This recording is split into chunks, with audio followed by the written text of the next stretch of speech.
Atensyon mga Filipino senior citizens, Universal Social Pension na 5,000 pesos. Aprobado na sa House Panel, ibibigay na sa buwan na ito ng Marso.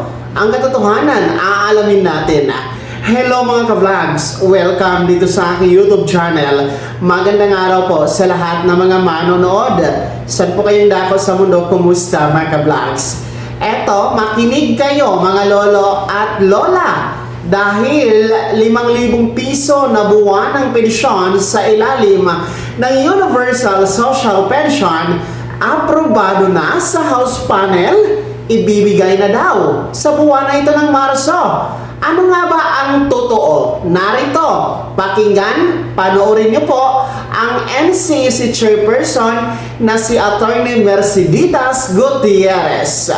Sa pag-alam natin sa pulso ng mga ka-Golden Heart, ito ang ilan sa mga scam na kanilang idinulog.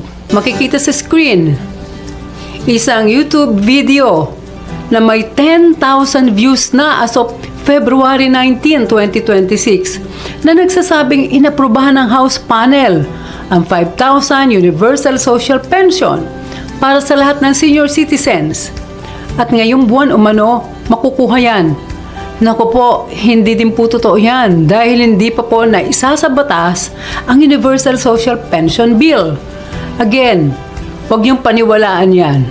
At yan po mga ka-vlogs, no? Mga senior citizens, ayon po kay Dr. Merceditas Gutierrez ng NCSC, fake news po. Hindi totoo na merong 5,000 piso na Universal Social Pension ang aprobado na sa House Panel at ibibigay na ngayong buwan ng Marso sa lahat ng mga nakakatanda. Yes, mga vlogs, matatandaan po na meron pong isang YouTube channel na ang pangalan ay Pension TV na nagbalita po na di umano aprobado na sa House Panel ng Kamara ang Universal Social Pension at 5,000 piso daw ito na ibibigay monthly at sisimulan ngayong buwan ng Marso. Well, yan ang sinasabi ng Pension TV channel dito sa YouTube. Ang NCSC po mismo ang nagsasabing hindi yan totoo. Fake news po yan mga ka-vlogs. Kung inyo pong titingnan ang channel na yan, hindi po yan makatotohanan ang mga pinagbabalita dyan. At lahat ng mga videos na meron dyan, puro AI generated. Naka-AI mga ka-vlogs. Kaya, no, kung ano-ano na lang po ang kasinungalingan at fake news ang pinagsasabi ng naturang TV channel. Ang NCSC din po ay nagpapaalala sa lahat ng mga senior citizens na ang Universal Social Pension Bill pa lamang po ito. Panukala pa lamang ito.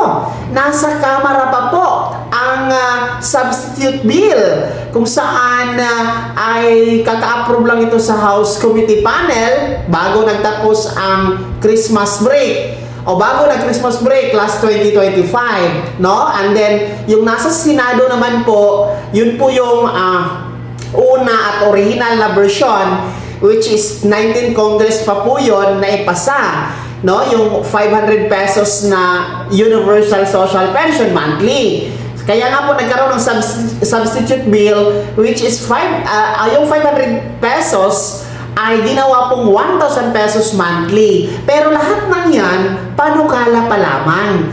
Bill pa lamang. Nasa Senado at nasa Kamara pa po yan, mga lolo at lola. At hindi pa talaga yan batas. At hindi pa po yan mangyayari sa buwan ito ng Marso, mga ka-vlogs. And then, sa kabilang dako, no, wala pong 5,000 pesos na napaloob sa panukalang Universal Social Pension monthly. No? Uulitin ko, ang na-approve sa 19 Congress na original na version na nasa Senado ngayon, that is 500 pesos monthly pension. No?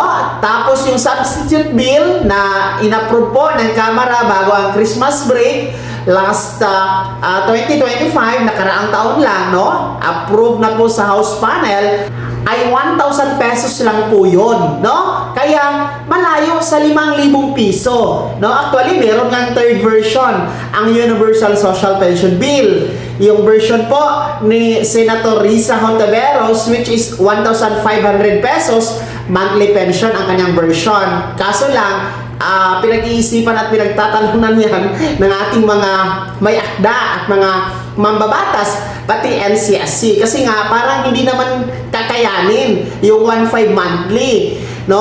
Mas ideal at mas realistic daw ang 1,000 pesos monthly kaysa doon sa 1,500. Kasi nga, baka hindi masustain, no? Mas mabuti na itong 1,000 pesos kahit maliit, at least tuloy-tuloy ang implementasyon kung magiging batas ang Universal Social Pension.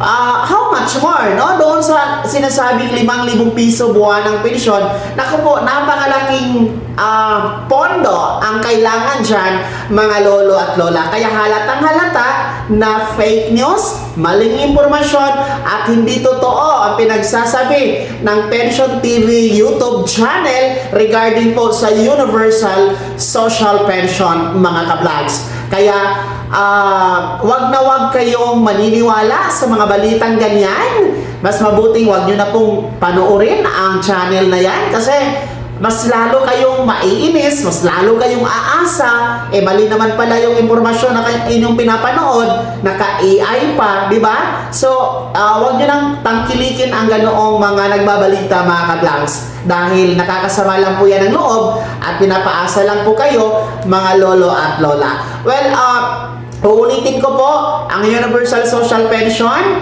Bill at panukala pa lamang ito.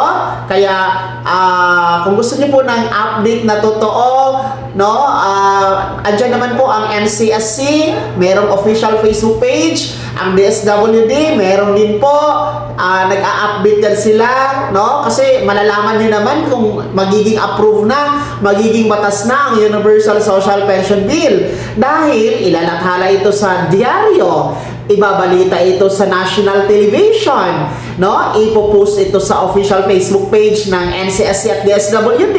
So malalaman niyo talaga. Hanggat walang abiso mula sa kanila, huwag kayong magpapaniwala sa mga nagbabalita ng ganoon, mga ka-vlogs. Ako, dito sa ating YouTube channel, nakakasiguro kayo na tama ang impormasyon na ating binabalita regarding Universal Social Pension.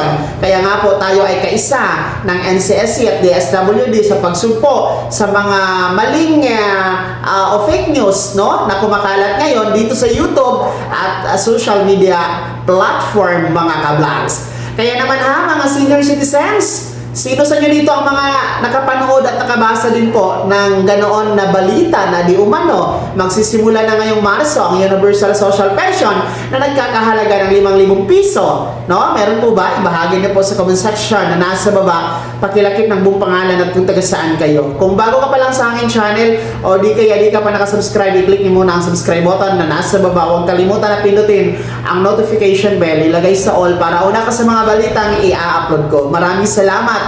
God bless. Mag-ingat po, mga ka-vlogs.